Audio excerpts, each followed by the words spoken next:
NCP প্রধান জনাব নাহিদ ইসলাম কয়েকজন উপদেষ্টাকে অ্যাটলিস্ট ইঙ্গিতে টার্গেট করে বেশ কিছু কথা বলেছেন, সেগুলো এর মধ্যে বেশ ছড়িয়ে পড়েছে। এছাড়াও আরও কিছু কথাবার্তা তিনি বলেছেন। ইনফ্যাক্ট একটা টিভি চ্যানেলকে সাক্ষাৎকারে তিনি এসব কথা বলেন এবং সেই প্রেক্ষাপটে কিছু কথা বলা খুবই জরুরি, কারণ তিনি এমন সব কথা বলেছেন এর পাল্টা কতগুলো কথা আসলে আমরা বলতেই পারি এবং আমাদের বলা উচিত, এই প্রশ্নগুলো উত্থাপন করে রাখা উচিত। এবং বিশেষ করে জনাব নাহিদ ইসলামের মতো কেউ যখন বলেন, এনসিপির অনেক নেতা আছেন বা ছাত্ররা যারা ওই সময় সমন্বয়ক ছিলেন, অনেকের মধ্যে এক ধরনের বক্তব্যের মাধ্যমে প্রচুর আলোচিত হওয়ার, আমরা সকল ভাইরাল হওয়ার, আর কথ্য ভাষা অনেক ফুটেজ খাওয়ার টেন্ডেন্সি দেখা যায়। জনাব নাহিদকে আমি এদের মধ্যে থেকে আলাদা করে রাখি। দু একবার হয়তো তিনি তার করা উচিত হয়নি এমন কাজ করেছেন। আমি মনে করতে পারি যারা মির্জা ফখরুল ইসলাম আলমগীরের একটা সমালোচনা করে স্ট্যাটাস তিনি দিয়েছিলেন, সেটা খুবই অফেন্সিভ ছিল, অনুচিত ছিল। এর বাইরে নাহিদ ইসলামকে আমি মোটা দাগে তার বয়সের তুলনায় খুবই সেন্সিবল আচরণ করতে দেখি। এবং একই সাথে আমি প্রায় বলি, আগেও বলতাম, আমাদের গণঅভ্যুত্থানের পোস্টার বয় নাহিদ ইসলাম, সুতরাং তার কথাকে আমরা গুরুত্ব দেব। সেই কারণে কিছু কথা বলা দরকার, খুবই জরুরি। তিনি কি বলেছেন সেটা বিভিন্ন জায়গায় লেখা আছে, সেখানে থেকে আমি একটু পড়ি, আপনারা শুনে নিতে পারেন। উনি ৭১ টিভিকে বলছেন, তারা কেউ সরকারের উপদেষ্টা হতে চাননি, তারা জাতীয় সরকারের আহ্বান জানিয়েছিলেন, তাতে ছাত্রদের দায়িত্ব নিতে হতো না। রাজনৈতিক শক্তি বা অভ্যুত্থানের শক্তি সরকারে না থাকলে অন্তর্বর্তী সরকার ৩ মাসও টিকত না। প্রথম ৬ মাস সরকারকে উৎখাত করা বা প্রতিবিপ্লব করার নানা ধরনের চেষ্টা চলমান ছিল, এটা এখনও মাঝে মধ্যে আছে।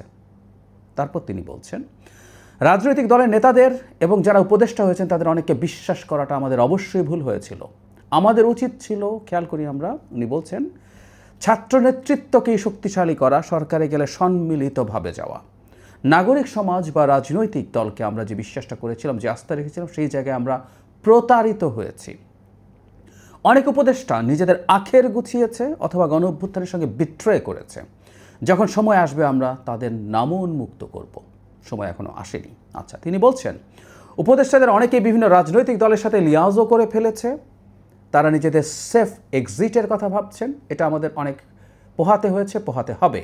কিন্তু তারা যদি এটা বিশ্বাস করতো যে তাদের নিয়োগকর্তা ছিল গণ অভ্যুত্থানের শক্তি, রাজপথে নেমে জীবন দেয়া ও আহত সাধারণ মানুষজন এবং তাদের প্রতি তাদের উপর ভরসা রাখত, তাহলে উপদেষ্টাদের এই বিচ্যুতি হতো না।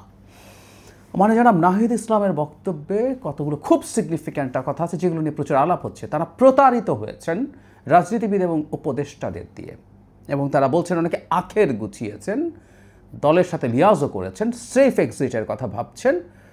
তিনি তাদের নামও সময় মতো জানাবেন বলে বলছেন, এবং তিনি স্টুডেন্টদের সরকারে যাওয়ার যৌক্তিকতা দেওয়ার চেষ্টা করছেন, এটা না হলে প্রতি বিপ্লব হয়ে যেত। অনেকগুলো প্রশ্ন। জনাব নাহিদ ৬ মাস যে সময়টার কথা বলছেন, প্রচুর চেষ্টা হয়েছিল, তখন তিনি সরকারে ছিলেন। আমরা জানতে চাই প্রত্যেকটা জিনিস আসলে তিনি জানাবেন। কারা সোকল প্রতি বিপ্লব করতে চেয়েছিল? প্রতি বিপ্লব না, আমরা পাল্টা অভ্যুত্থান এভাবে বলতে পারি, বা অন্য কিছু। বিপ্লব হলেই না প্রতি বিপ্লব, এটা বিপ্লব ছিল না। যাই হোক, তো তিনি যে অভিযোগ করছেন ওই কাজগুলো কারা করেছে, কারা ওই কনস্পিরেসিতে ছিল? হ্যাঁ, এই ধরনের একটা চেষ্টা এই সরকারকে বদলে দেওয়ার, এই সরকারকে পতন ঘটিয়ে অন্য কিছু করার, এটাকে আমি প্রতি বিপ্লব বলতে মোটেও প্রস্তুত নই। ওটা একটা ক্রিমিনাল কাজ ছিল। যাই হোক, এগুলো কারা সেই ক্রিমিনাল ছিল ওনার তো বলা উচিত, এটা আমাদের জানা উচিত। তখনও উচিত ছিল, বা অন্তত এখন, উনি এখন সরকারে নেই, জানানো উচিত। কোন উপদেষ্টারা আখের গুছিয়েছে? আমরা উপদেষ্টাদেরকে আখের গোছাতে পাঠাইনি, কিন্তু আখের গুছিয়েছেন। এমনকি সেই উপদেষ্টার কথা আখের গোছানোর ক্ষেত্রে সবার আগে আসে যিনি তাদের বন্ধু, তাদের সহযোদ্ধা, জনাব আসিফ মাহমুদ সজীব ভুঁইয়া, এবং যিনি হয়তো তার দলেই যোগদান করবেন। তিনিই কি একমাত্র? তার কথাও কি তিনি বলছেন, নাকি তাকে বাদ দিয়ে বলছেন? আর তিনি যদি থাকেন, তার সাথে আর কে কে আছে, তাদের নামও তো আমাদের জানা জরুরি। বা নাম বলার সময় তিনি আসিফ মাহমুদ সজীব ভুঁইয়াকে বাদ দিয়ে কথা বলেন কি না, সেটাও দেখতে চাই, আমরা দেখতে চাইতাম। আমরা কোন কোন রাজনৈতিক দলের সাথে কারা কারা লিয়াজও করেছে জানা দরকার আছে, কারণ ২ ছাত্র উপদেষ্টাকে তো এনসিপির সাথে রিলেটেড হিসেবে দেখানো হয়। বিট্রে করার কথা বলা হয়েছে, কে বিট্রে করেছে, কারা বিট্রে করেছে, কেন বিট্রে করেছে? বিট্রেয়াল কিন্তু এমনও হয় অন্যায় কোনো আশ্বাস দিয়ে বিট্রে করেছে, এটাও হতে পারে। কেউ একজন এনসিপিকে, বা তখন এনসিপি হয়নি, ছাত্ররা ছিল, ছাত্রদের দল হবে, তাদেরকে এমন কোনো অন্যায় আশ্বাস দিয়েছিলেন, সেখান থেকে সরে গেছেন।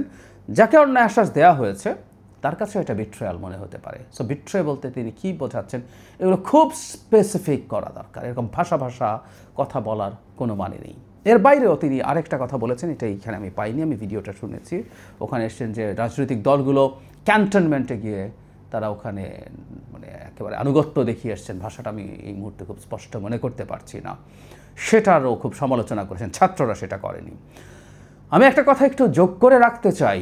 5 আগস্ট পরবর্তী সময়ে আসলে একটা গ্রুপ চেয়েছিল দেশে একটা সোকল্ড বিপ্লবী সরকার গঠিত হবে, কোথায় কোথায় যেতে হবে, শহীদ মিনারে গিয়ে কীভাবে শপথ নিতে হবে, সেই আলাপ 5 আগস্টের অব্যবহিত পর থেকেই দেখছি। এমনকি সরকারের শপথ গ্রহণের পরও ছিল, এখনও আছে। সেই পরিস্থিতিতে আসলে সেই সময় সেনাবাহিনী, রাজনীতিবিদরা একটা স্টেবিলিটির দিকে গিয়েছিলেন এবং বাংলাদেশকে আজকে এই জায়গায় রাখার ক্ষেত্রে এটা খুবই মেজর রোল প্লে করেছে।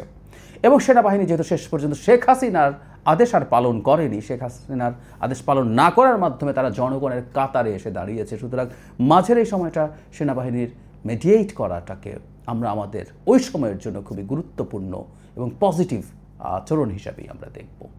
কিন্তু এটাকেও তিনি তার দলের আরও 2-1জনকে আমরা প্রায়ই মানে এটা প্রায় মানে প্রকাশ্যই করেন, নিয়মিতভাবে করেন, তারা সেনাবাহিনীকে স্টিগমাটাইজ করার চেষ্টা করেন। হয়তো বা তাদের সেই যে স্বপ্ন ছিল, কোয়াব ছিল, সেটার পথে বাধা হয়েছিল সেনাবাহিনী কনস্টিটিউশনের অধীনে যেভাবে আমরা এখন আছি সেভাবে থাকার পক্ষে দাঁড়িয়েছিল বলে তাদের জন্য অন্য কিছু করার সুযোগ হয়নি, এজন্যই হয়তো করছেন। সো জনাব নাহিদ ইসলাম তার বক্তব্যে অনেকগুলো কথা বলেছেন এবং আমরা আসলে উপদেষ্টা বা অন্যদেরকে তারা যেভাবে যাদেরকে করছেন সেই কথাগুলো আসলে জানতে চাই। কারণ জাতির জন্য ক্ষতি সৃষ্টি করছেন বা মারাত্মক ক্ষতি করছেন এরকম অভিযোগ যখন করা হয় তার ক্লারিফিকেশন আসতে হবে। এবং উনি বলতে পারেন, উনি এখানে বলেছেন যে সময় হলে, তার মানে সময় হয়নি।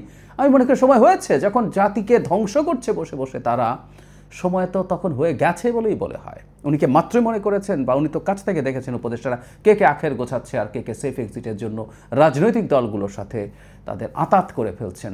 এগুলো তো রাষ্ট্রের বা আমাদের এই মুহূর্তে সরকারের বা আমাদের ভবিষ্যতের জন্য সিরিয়াস কম্প্রোমাইজ তার দৃষ্টিতে অ্যাটলিস্ট তিনি বলছেন। তো এগুলো লুকিয়ে রাখা তো অনুচিত।